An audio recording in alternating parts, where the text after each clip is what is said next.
Hey, welcome to Assorted Goods. I'm Dan Felton, your host. Thank you so much for joining me for this episode as we take another curious look at the world around us. I hope you're doing well out there. This year is somehow blowing right past us again, like they always seem to. It's already a couple weeks into February.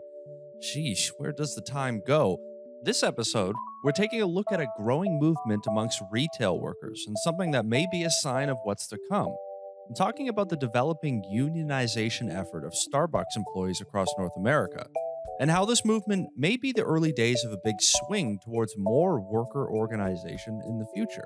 It's a bit of a look at history developing in the moment we're living in, and how it relates to the history of labor movements of the past. So, without any more preamble, grab your grande iced white chocolate mocha, collect those Starbucks points, find a cozy spot, and let's just get going with this episode. Assorted Goods is produced by Disinformed Media in association with Verboten Productions. Promotional support comes from the Always Up Network and DeanBlundell.com. For many, many years, I resisted the cult of Starbucks. I'm usually a bit of a contrarian, so I actively rejected the big fancy coffee shop with the weird names. I mean, what was wrong with small, medium, and large? Come on. But then one day, I converted to the Church of the Green and White Mermaid Lady. Actually, the woman in the logo is apparently a siren, the ancient characters of Greek mythology that lure sailors in with their irresistible songs in order to run their boats into rocks. I feel like there's some kind of metaphor in there for the company, but we'll move on. Starbucks is a cultural monolith, more than just a coffee house. It's a place where people will spend hours doing homework, socializing, or writing the script for a podcast episode. And its drinks are addictive on top of that. Like, actually addictive. A 2016 article from Wired detailed the combination of sugar, salt, saturated fats, and caffeine, and how they come together to create a dopamine hit to our brains that always makes us come back for more, and has parallels to the effects that drugs have on the human brain, which is unsurprising if you know how delicious some of those drinks can be.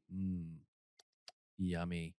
People just love shelling out a little extra money for that sugar loaded coffee with a fancy sounding name. The marketing strategy of the company has worked so well over the decades that as of November of 2021, it has over 33,000 stores in 80 countries. The allure of the siren song is strong indeed. But all the while, as the company has reached unimaginable success and wealth from the days of being a small coffee house in Seattle, it's still, pretty simply, a retail chain of stores. Now, it should be pointed out that Starbucks in the past year and a half or so has made an effort to increase the wages of their employees, or as they like to call them, their partners. Why do companies like creating these friendlier sounding titles for their employees? I don't know. I'm sure there's a strategy behind that too. In December of 2020, Starbucks committed to raising its wage floor to $15 an hour in America, way up from the $8.75 an hour workers were making in 2013, which is solid, although $15 an hour, although being maybe a national target for the minimum wage, still doesn't really keep up with the cost of living and now, of course, inflation as well. But according to Starbucks' own statements, the company will also aim to have wages in the $15 to $23 an hour range in 2022, depending on the worker's tenure with the company and the market that they're working in. The company also offers health and dental benefits, a 401k plan for their employees as well. And over recent years, the company has taken steps to create a perception of being a more progressive and inclusive employer, an image that has its benefits to the business, of course, too. It's always got to do with the branding, somehow, some way. On the spectrum of retail businesses, Starbucks isn't near the bottom of the barrel in terms of how it treats their employees, and it's an image they try to maintain. It's not like Starbucks is the only company putting on a show for the public either. Now, over the past year, something else has been brewing at Starbucks besides the really overpriced coffees. And allow me to declare right now off the bat, like any topic I dive into here on Assorted Goods, I do my best to be level-headed and objective with the stories that we touch on. And unionization is something that can be a hot-button issue for a lot of people. I myself have worked both as a member of a union, although for a short period of time, and as a regular non-unionized private sector employee as well. Personally, I think unions have great value to give to workers, especially workers in high-stress or high-risk or low-pay industries. And I also recognize that unions can have downsides too. Like anything and everything on planet Earth, unions are a mixed bag depending on the scenario, the situation, and most of all, the people who are involved. Now, in October of 2021, 3 Starbucks stores in Buffalo, New York formed a union called Starbucks Workers United, after years of issues with working conditions, scheduling and staffing problems, and difficulty being able to take paid sick time. The issue of sick days, especially, has become amplified by the pandemic, unsurprisingly. In December, the stores voted on unionization. One store was successful by a vote of 19 to 8. And at the same time, at the other two Buffalo Starbucks locations, one voted unsuccessfully by a 12 to 8 vote, and another failed, but with a legal contest being put forward by the union stating that most of the no votes were by non regular employees. A review by the National Labor Relations Board found that challenge to be successful, and the second Buffalo store's vote was ruled in favor of unionization by a vote of 15 to 9. 7 votes against were challenged and declared ineligible during the review. Now, the dominoes have fallen, and as of this recording, over 60 stores in 19 American states have filed petitions for union elections. Oddly enough, the Buffalo stores weren't actually the first to unionize in North America. Here in Canada, in Victoria, BC, the Starbucks location voted to unionize in 2020, with employees being backed by the United Steelworkers Union. Their collective bargaining agreement was ratified in the summer of last year, which is impressive, since just because a union vote is successful doesn't mean that an agreement will be met and ratified. Another piece of this puzzle that we'll get back to going forward. Also, a store in Calgary, Alberta, up here, has filed for unionization as well with the United Steelworkers Union. So this movement exists beyond just America's borders already. Now, the thing is, in the United States, there are around 9,000 Starbucks stores. So about 60 filing for unionization is barely a drop in the bucket, or barely a drop in the grande coffee cup, something like that. But these things take time, and it's likely that this is just the beginning. But why the push for unionization at Starbucks, of all places? I mean, there's got to be worse places to work with worse working conditions. So let's stop and see what Starbucks workers have said is their reasons for this organizational push. Interviews with workers at the Buffalo area Starbucks locations found that their issue isn't along the lines of there being some sort of, say, terrible abusive scenarios. This union effort isn't birthed out of the same kind of working conditions of, say, 100 years ago when, for example, factory or railroad workers were tired of literally risking life and actual limbs. But just because the physical danger isn't there in the same way as it was a long time ago doesn't mean that there isn't a sentiment driving this union push. Staffing is one point of contention for these Starbucks workers, and the pandemic has exposed the ability of a lot of these stores to keep their staffing situations stable. Starbucks, despite being a pretty decent employer in the retail industry, does still have a high rate of turnover with their employees. And as anybody will ever tell you who's worked in any sort of shift work job like this, if there's not enough people there to do the job, that doesn't mean there's not going to still be the high number of customers coming in or the high number of orders. Everything just has to get done by less people, increasing the amount of work stress that they take on. But there's also the obvious, that despite a higher minimum wage being implemented by Starbucks, it still doesn't allow people to make a living wage. Numerous workers state that even though Starbucks is a solid job in a lot of ways, they still have to work multiple jobs to make ends meet or support their families. An interview with some Starbucks workers in Cleveland, Ohio, found that the pro-union workers there felt that they were not being adequately trained before being sent to work on the floor alone, along with not being able to make enough to afford to live in the very community where their store is located. They also cited safety concerns over the pandemic, claimed that management had asked employees to work even if they had been potentially exposed to COVID, and how tough it is for them to get some paid sick time when they need it. Further interviews with employees at other Starbucks locations find similar ideas of why they are beginning to lean towards forming a union. So there are the basic reasons, scheduling, staffing, sick days, the kinds of things that unions have fought for and changed the standards of for decades. And there's, of course, a financial side of it all. People simply feel like they're just falling behind the cost of living, and now obviously inflation is making that worse. But Starbucks is a massively wealthy and successful corporation with a bulk of their workforce struggling to get by in the modern world. But what so much of this all seems to come back to is something even more basic. These employees simply want a voice. They want a say in what goes on in their workplaces. They want a seat at the table to solve the problems I just mentioned, not to have to file a complaint and then hope that the corporate offices do something about it, but to actually have enough influence to collaborate with corporate management and effectively create changes. It's the same sentiment that I touched on a few months ago in an episode where we were talking about the Great Resignation and millions of people quitting their jobs. It's not just about money or benefits, and thinking it's all about numbers undermines the underlying principle. It's a matter of dignity and of feeling valued beyond just monetary compensation. In Starbucks' case, they make a point to call their employees partners. But there's an obvious irony of using that word while simultaneously not including these people in any relevant decision making processes. A partner is someone you collaborate with, that you share ideas with and compromise with in order to create outcomes that are the best for everyone involved. Maybe Starbucks screwed themselves a little bit with that clever little name for their workers after all. Ah, I love some classic irony. But look, whether you're pro or anti union, it's hard to argue against those things. People just wanting to have a dignified quality of life and to feel like they're actually valued. Or maybe none of that sounds good to you and you just really don't like other human beings, in which case, I'm sure there's a lot of wonderful Facebook groups out there that you're able to join in on. But there's also the reality of companies like Starbucks who may give off an air of being progressive. But again, that's just the perception, not the hard, legally binding reality of it all. In an article for Forbes, Errol Schweitzer, former vice president of grocery for Whole Foods, another company that had a very progressive angle to their public relations, made that exact point. And I'll read his quote directly. Quote, "I learned this the hard way at Whole Foods, that we had a lot of really progressive policies, but the company changed, did layoffs, and took away a lot of that stuff because none of it was legally guaranteed. It was just their preference to give us those things. You need something in writing if you want to keep what you already have. And if you want to get more, you definitely need it legally binding." End quote. He makes a hell of a point. A company telling you that you are family or calling you partners or telling you how much they value you means nothing because it really is nothing if there isn't something tangible that makes that supposed value a reality. But where things get dicey and where a movement for unionization starts to get even more traction isn't just in the initial push for higher quality of working conditions, but what gives these movements some real staying power over and over again is the way that companies usually react to the efforts to unionize.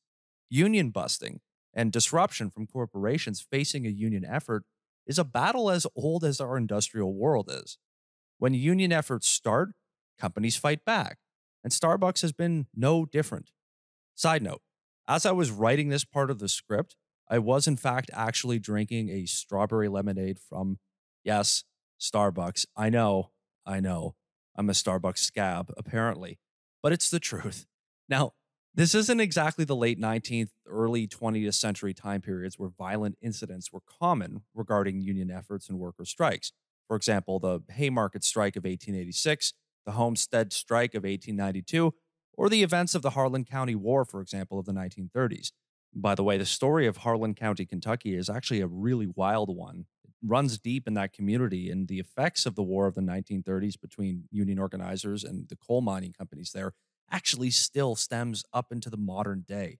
It's crazy. But anyways, the working conditions that workers deal with now aren't as severe, and on the flip side, the response by companies aren't quite as rash. But just because it's all more mild than it used to be doesn't invalidate the issues of today. Times change, and so does the context of what's going on. When workers at those Buffalo Starbucks locations made the move to unionize, the company apparently began sending managers from other locations, along with higher level management team members, to spend time in the Buffalo area stores, apparently just there to help with the daily work.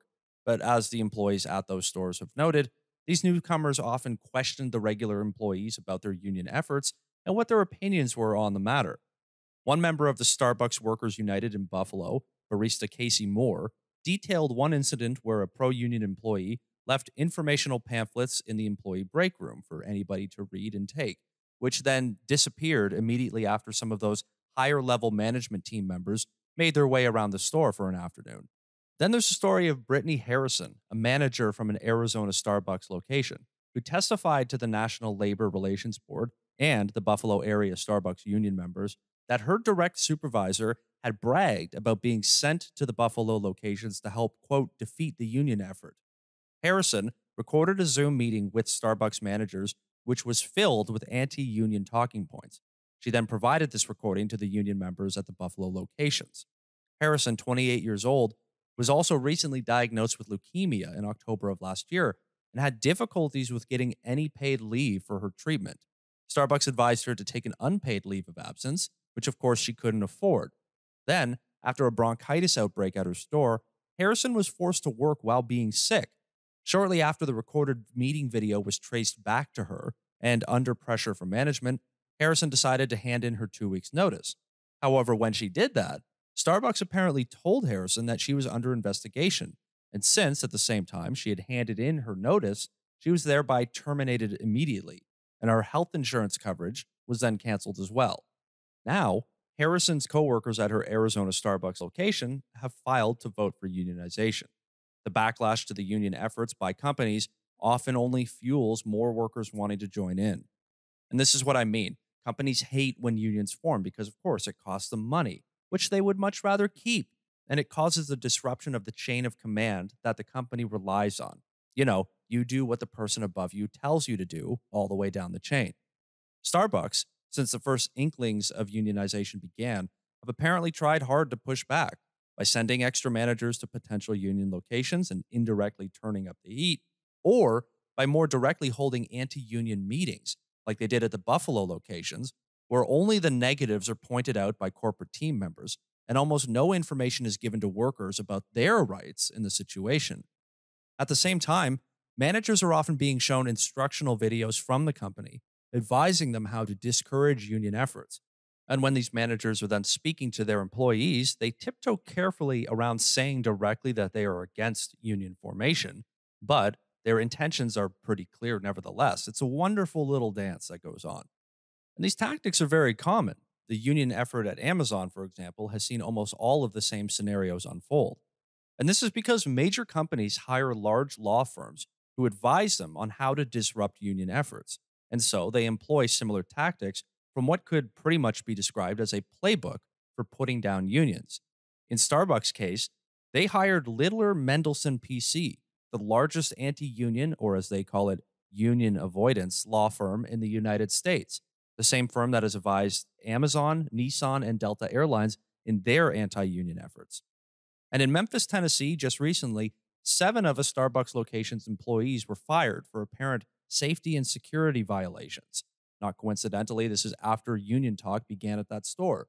Other employees say that the cause for these firings were flimsy at best and an enforcement of rules that were never enforced prior to that moment. One of those Memphis employees was apparently fired after signing a union card in the view of a security camera.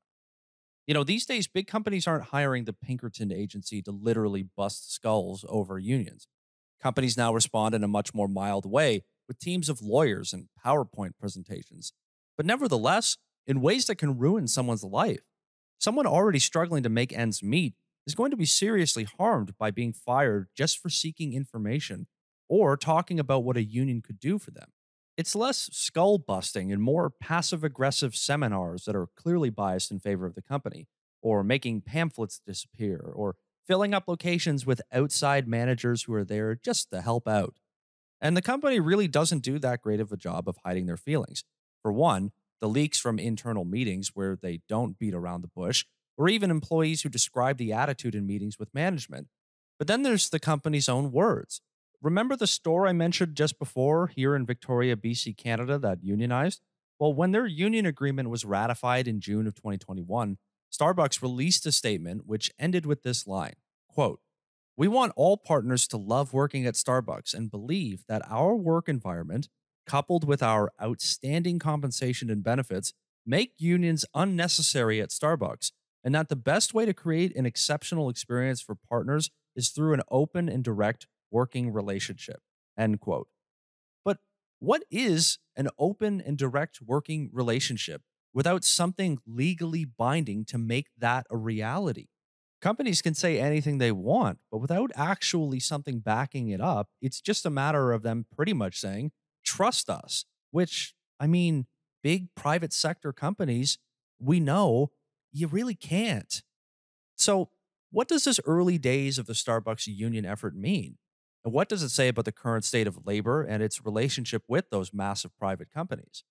Well, we're going to take a quick break here and hear some messages from some other podcasts that would love to have you stop by and give them a listen as well.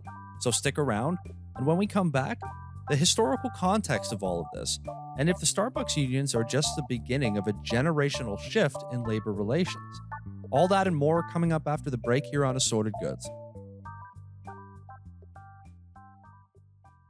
Hello, Nerdverse. I am Omega. MSK. And Yo Peace. And we are the hosts of Fanatically Correct. Podcast for your most novice of fans to your full-on deep dive geeks. We're just three guys who really enjoy having a laid-back conversation about all things fandom. From dramatic stream series, classic TV shows, to blockbuster comic book adaptations and classic film franchises. We have episodes covering current content from all platforms. And episodes on specific topics. Topics like Saturday morning cartoons, recording on a live local Comic-Con panel. And deep dives into directors like Tarantino and actors like Keanu Reeves and all things Billy Zane. And even a guest once in a blue moon. So check out our episodes available on all platforms, or let us know if we're not on your preferred platform, so we can be. You can reach us through our link tree at FanCorrect, and reviews are always appreciated. So give us a listen and share in our love for video games, movies, television, animation, and so much more. Fanatically Correct, where the fans, the geeks, and the nerds are always correct. Did you know that the AIDS pandemic almost wiped out an entire generation of a culture? Did you know that politics drive the way we handle pandemics?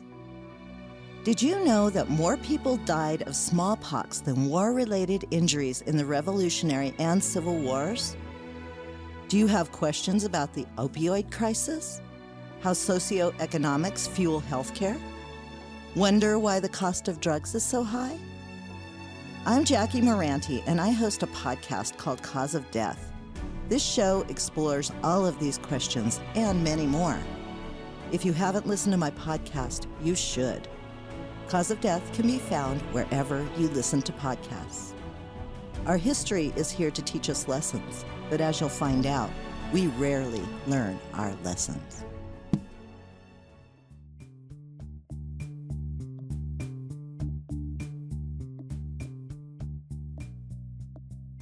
In 2009, while Barack Obama was president of the United States, a bill called the Employee Free Choice Act was proposed, which would have allowed workers to form unions simply by rounding up a majority of signatures in the workplace, a process referred to as a card check.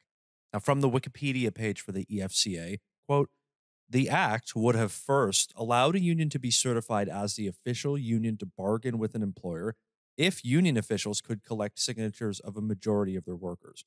The bill would have removed the present right of the employer to demand an additional separate ballot when more than half of employees have already given their signature supporting the union.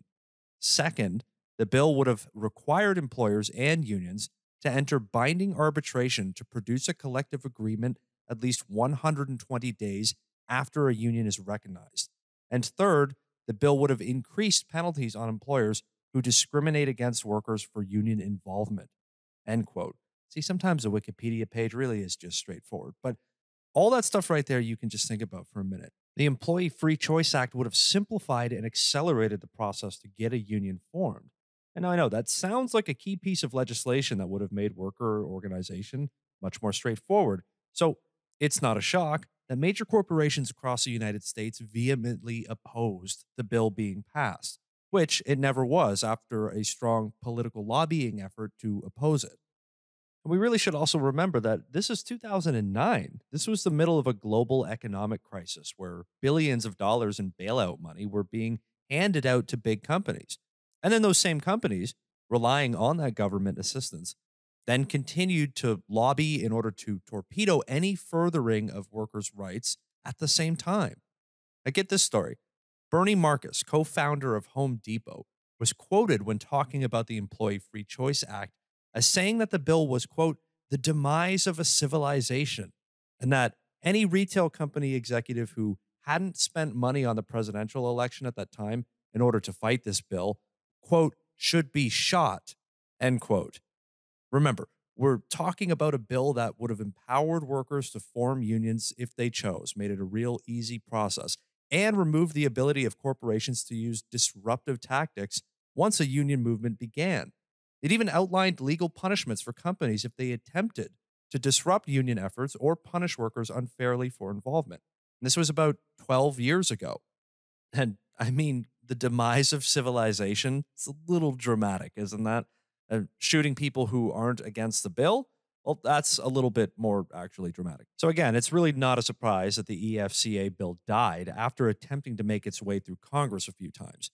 It was heavily opposed by Republican lawmakers and almost universally opposed by business interests across the United States. The CEO of Starbucks, though, Howard Schultz, actually played a role in the outcome of the EFCA. Schultz attempted to meet both sides of the argument in a compromise, an alternative form of the EFCA that would have removed the simple form of voting that the bill proposed while keeping punishments for companies who disrupted union efforts. Schultz wanted to seem like he was for the union efforts, but suggested gutting the most important part of the bill. In a memoir published in 1999, Schultz apparently stated in regards to unions being formed at some early Starbucks locations that, quote, I was convinced that under my leadership, employees would have come to realize that I would listen to their concerns. If they had faith in me and my motives, they wouldn't even need a union, end quote. That's a good quote to remember considering that Howard Schultz actually tried to run for president about a year and a half ago and was more or less quickly laughed out of the race after entering. But nevertheless, the guy clearly believes that he's a natural leader. And I guess confidence is everything. But in 1987, Schultz and the company also managed to have a union of their workers decertified and dissolved after a campaign was launched amongst the employees to vote to end the union. The point being that Starbucks has been fighting against potential unionization efforts at their own stores for a long time. And the current situation that's unfolding is really just more of the same. But putting a plug in union formation is not surprising. The numbers in regards to union membership in America have been in steady decline for decades. In 1983, about 20% of American workers were in a union, a number that now sits at about 10%. And the bulk of American union membership remains in public sector jobs, with 36% of workers there belonging to unions. And on the flip side, only 7% of current private sector employees are union members. 7% of the people working in businesses that are more profit focused, as opposed to 36% of the workers who are in more public service government jobs. Despite union membership declining in the United States, according to the Bureau of Labor and Statistics, union members still earn 19% higher wages than non-union employees. That's the part that matters. I mean, we all know that a charming CEO can come around for a company and claim that they care about workers enough to make a difference. But really, there's just an issue with private sector companies and unions. I mean, believe it or not, it costs money to pay people more money. Wow. And then you have to deal with the union representatives and go through all the headaches and hoops of setting up the whole system that allows people to have a more dignified working experience. It's just so much easier if they would just shut up and listen to me instead. But, that's the thing. It makes it harder to underpay people and it keeps wages lower because the market says so. The private sector vastly underpays people across the board. So when you line up your salary with somebody else in the same industry, you're probably comparing, crappy apples to crappy oranges, I guess. For-profit industries and workers' rights conflict all the time because of this. Whereas in the public sector, jobs usually have clearer budgets and clearer goals. There's not much of an emphasis on increasing the bottom line. I feel like I may be straying a little bit into the opinionated side of myself here, but I'll try to keep it on track again for you. I mean, look, there are a lot of reasons why union membership declined over the years in America. Mainly a decades-long chipping away at legal protections through political lobbying. And also there was a classic cultural sentiment that unions equate to socialism, which is pretty much communism and all that fun stuff that goes along with that classic piece of culture. But also there was the change, obviously, in technological abilities to manufacture goods and the shifting economic forces that decimated union-heavy industries. And in the United States especially, some areas of the country were actually never big with unions to begin with. Rates of membership were always low, and over time, that sentiment kept consistent nationwide union efforts from taking hold in any sort of meaningful way. Now, how union formation was weakened, though, was mainly just by making the process more difficult every step of the way. Harder to spread the word, harder to hold a vote, harder to get people to participate in that vote, let alone convince them to vote in favor, and less protection from retaliation by employers. Unions became popular in the era of the Second World War when workers had the leverage to gain more for themselves. And in the decades after the war, all these forces and a lack of government action let the strength of union membership fade away, and here we are.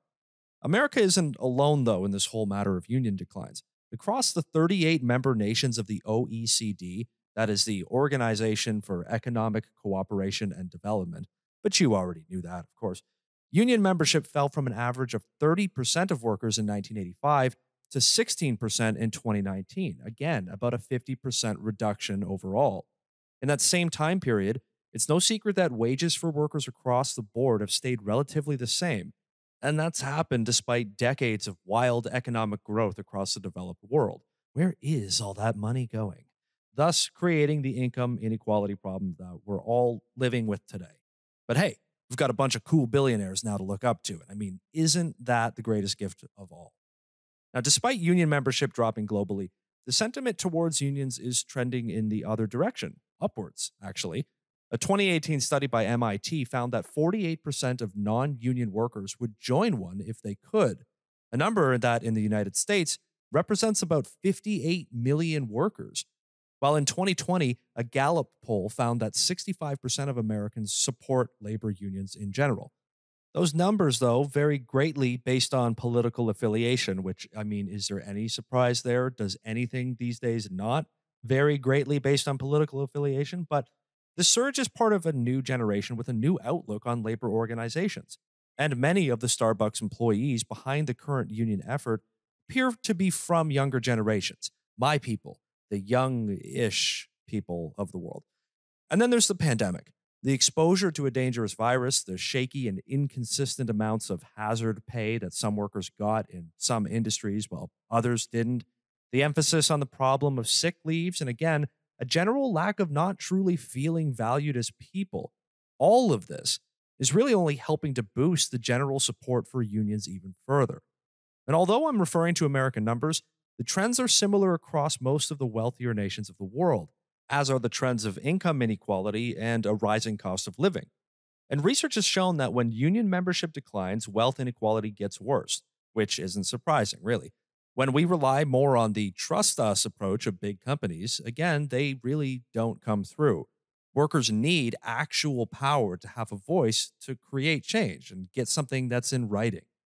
Now, get this, the nonprofit Economic Policy Institute, big fan right here, but they estimate that the past few decades with the erosion of union membership has accounted for a 13 to 20% growth in wealth inequality for female workers and a 33 to 37% of growth in inequality for male workers. And they estimate that working people are losing $200 billion a year due to the erosion of union protections and the collective bargaining process. It's also harder than ever to formulate a union, even if you do vote in favor of one. Back in the first half of the episode, we talked about how after a vote is successful, after all the disruptive tactics and the management pressure, if you manage to get through all of that, you then get to actually negotiate and attempt to draw up the legal fun stuff that becomes the collective agreement. But that negotiation process can take literally years.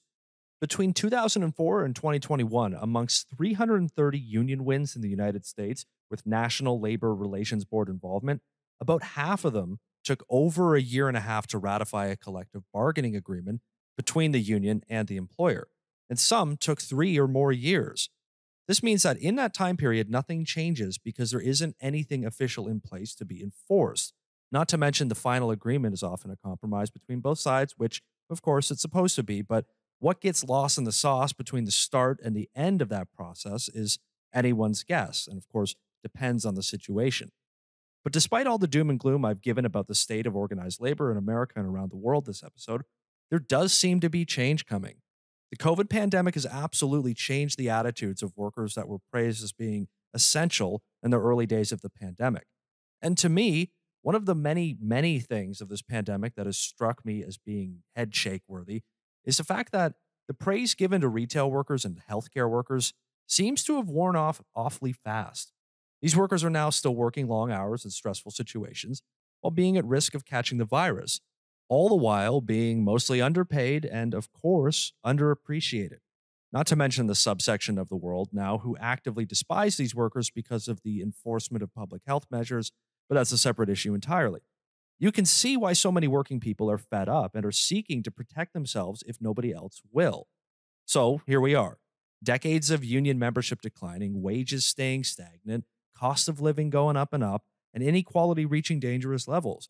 And right smack in the middle of it all is a multi-billion-dollar coffee house chain with a growing number of workers who are taking steps to change their own destinies. I know, I really make it sound dramatic when I say it like that. And Starbucks workers aren't alone. Speaking of giant companies, Amazon is in the middle of trying really hard to stop a union from forming in their warehouses. Workers of businesses big and small all over North America are exploring the idea of a union. Here in Canada, workers at Indigo bookstores, PetSmart pet supply stores, hotel workers, and clothing manufacturing plant workers, these are all examples of people who have unionized and caused the sentiment to spread out to other businesses. Union formation is currently a trend in digital media as well, and the video game industry, which honestly could have been another potential jump off point for this episode. A younger generation with a more favorable attitude towards the concept of a union is moving into the workforce, and these days it's easier than ever to spread a message with the internet. It does kind of seem like everything is lining up for this to be the start of a serious trend. Now, look, this is where I found myself after researching this episode, that when you pull the lens back and look at the trends of the past few decades, it's really not surprising at all that workers are headed towards organizing again. This is a simple cause and effect, action and reaction kind of thing. The private sector businesses of the world, the ones with the C-suite managers and stock buybacks and investor meetings, the really big ones, you know who they are, sooner or later, they're going to have to answer to the people who actually do the work of their businesses. Wages cannot stay this low forever, especially not when the price of absolutely everything seems to keep skyrocketing with no end in sight, or when there is an increasing number of ridiculously wealthy individuals pretty much doing whatever they want while regular people are more and more shocked at their grocery bills. The formation of a union amongst Starbucks workers is just the jump off point for this episode, but it's a big story. And it really is an example of a bigger trend that appears to be gaining momentum. What goes up must come down. What goes down must eventually, I guess, float back on up again. The universe demands balance one way or the other. This episode may be out of date before long. Those 60 Starbucks locations may be hundreds within a few months, or maybe the hired suits at the big law firms will earn their keep and crush the movement, allowing workers to rest easy knowing that Starbucks CEO Howard Schultz will step up to the plate and take care of them all. Aw, isn't it a nice thought? Look, I said early on that unions can be a touchy subject for some people, probably because it centers around pieces of everyday life that are serious. We're talking about people's livelihoods, their careers, their money, and therefore stability to provide for those closest to them. Not to mention the complicated history of worker organization, the threat of retaliation for those who choose to explore their options. It is a serious subject and it has serious consequences. But personally, and maybe I'm old fashioned, I'm only 30, so not really that old fashioned, I guess, but really, I just have a hard time putting down people who just want to be heard and have some agency over what happens to them in their lives. I know, it's far more complicated than that. That's what the previous 30 something minutes was all about. But at least that's their aim. You know what I mean? In the case of these Starbucks workers, their demands are pretty simple and straightforward, as they usually are for people in these situations.